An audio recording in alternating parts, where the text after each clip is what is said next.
हाय सांग मैंने शुभ सकाल। आज बुधवार आमर आज शेवल माछ पोखरी धरा होता शेवल माछर बर्तमान भजा चलती ताल दिया भितर सोरिष शेवल माछपाई बेसन मसला तैयारी करवा।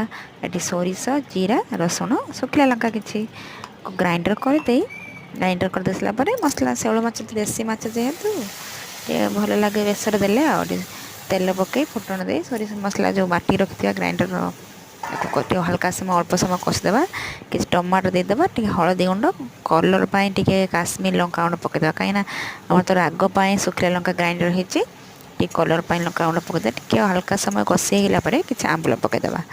आंबुल पड़ सारापर अल्प समय कषि सारिया जो आम आलू रखी सीजा आलू कि भजा आलू तादेह पकई टे सोरिष मसला तो बेसी कषा जाए हल्का अल्प समय कषिदे टे पानी देदेबा। पानी दे सारापर आमर पानी फुटी आसला से जो माछ आप भाजी रखते शेवल माछ आमर को माछ पकईला आमर हो गला रेडी हो गला बुधवार आज माछ तरकारी रेडी।